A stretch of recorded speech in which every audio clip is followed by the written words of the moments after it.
नमस्कार साथियों, एक बार फिर से मैं अपने YouTube channel Rohit sir biology Jaunpur में आप सभी का हार्दिक स्वागत करता हूं। आज का जो टॉपिक है वो भ्रूणकोश तथा भ्रूणपोष में अंतर है। यह बहुत ही महत्वपूर्ण होने वाला है। यह जो परीक्षा के दृष्टिकोण से सबसे इम्पोर्टेंट टॉपिक यह हमने उठाया है और हमें उम्मीद होगा कि आप लोगों को यह वीडियो ज़रूर पसंद आया होगा। और अगर पसंद आ जाए तो लाइक कमेंट करना मत भूलिएगा और अपने दोस्तों तक शेयर कर दीजिएगा ताकि उनको भी परीक्षा से संबंधित मदद मिल सके। और चलिए हम अपने एकदम सरल भाषा में समझाने का प्रयास करेंगे और हम इसलिए लिख दिए हैं ताकि ज़्यादा समय न लगे।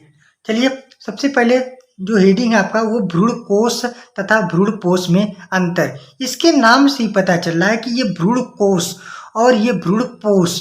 भ्रूण का अर्थ होता है कि जहाँ पर निषेचन के बाद फल का निर्माण होता है या फिर जो विकास होता है उसे हम लोग भ्रूण कहते हैं।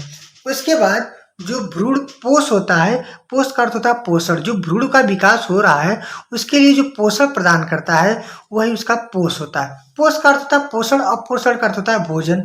मतलब उसको विकास करने के लिए जो सहायता प्रदान करता है वो पोषण के माध्यम से भ्रूणपोष होता है। देखिए भ्रूण जो कोष होता है वह अगुणित होता है, मतलब कि हेप्लॉइड होता है। और भ्रूण जो पोष होता है वह त्रिगुणित होता है, मतलब इसमें 3 प्रकार की कोशिकाएं उपस्थित होती है, इसलिए यह त्रिगुणित होता है। इसलिए इसे हम 3N कह दिए। यह अकेला था, N था, इसमें 3 कोशिकाएं भाग लेती थी, इसलिए 3N हो गया। 3 कोशिकाएं क्या क्या है आपको पता है, हम बताए हैं, पढ़ाए हैं ऑफलाइन क्लासेस में। और ये बताए हैं कि यह एक सहायक कोशिका होता है और ये एक ध्रुवीय कोशिका होता है, और जो थर्ड वाला है वह अंड कोशिका होता है। मतलब सहायक कोशिका, ध्रुवीय कोशिका और अंड कोशिका, 3 कोशिकाएं भाग लेती है भ्रूणपोष में, इसलिए 3N हो गया। और यह बीजांड में पाया जाता है। भ्रूणकोष कहाँ पाया जाता है? बीजांड में पाया जाता है। तो आप जानते हैं कि बीजांड ही बाद में ही बीजांड जो होता है बाद में परिवर्तित होकर बीज का निर्माण करता है। जब बीज का निर्माण करता है तो बीज को पोषण चाहिए। पोषण कौन देता है? भ्रूणपोष देता है। इसलिए बीजांड में पाया जाता है क्या? भ्रूणकोष। और भ्रूणपोष कहाँ पाया जाता है? बीजों में पाया जाता है, क्योंकि इसका विकास कहाँ होगा? बीज में। इसको भोजन कौन देगा? भ्रूणपोष ही देगा। मतलब कि बीजांड में भ्रूणकोष पाया गया, बीजों में क्या पाया गया? भ्रूणपोष। और एक बात बता दें कि जो भ्रूणपोष होता है यह सिर्फ एक बीजी पत्री पौधे में पाया जाता है।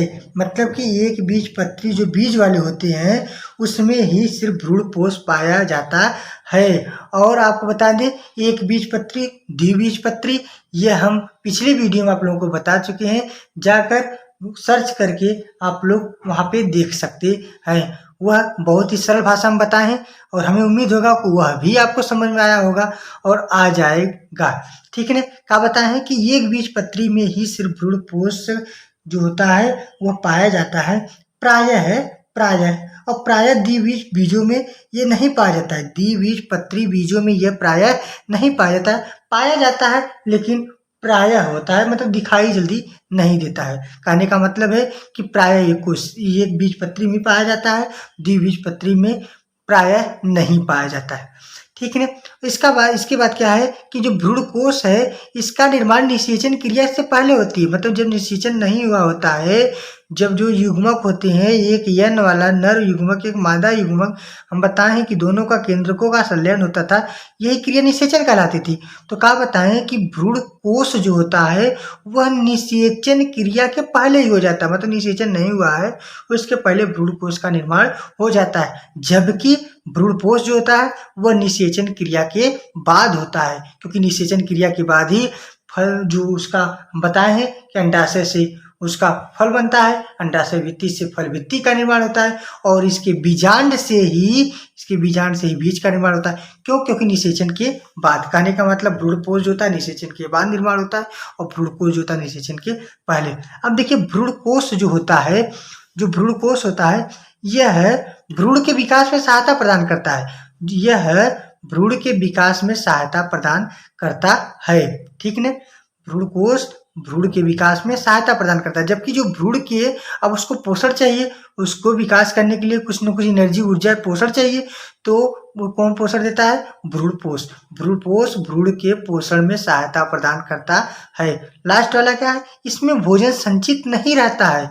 भ्रूणकोष में भोजन संचित नहीं रहता है, जबकि भ्रूणपोष में इसमें भोजन संचित रहता है, क्योंकि इसको भोजन देगा, ऊर्जा मिलेगी, तो यह बीज का विकास होगा। इसलिए भ्रूणपोष में ऊर्जा या फिर भोजन संचित रहता है, जबकि भ्रूणकोष में भोजन संचित नहीं रहता है। देखिए, एकदम सरल भाषा में आप लोगों को समझाने का प्रयास किए हैं। हमें उम्मीद होगा आप लोगों को समझ में आ गया होगा, और आप लोग इसको लाइक कमेंट करना मत भूलिएगा। बहुत बहुत धन्यवाद। नमस्कार।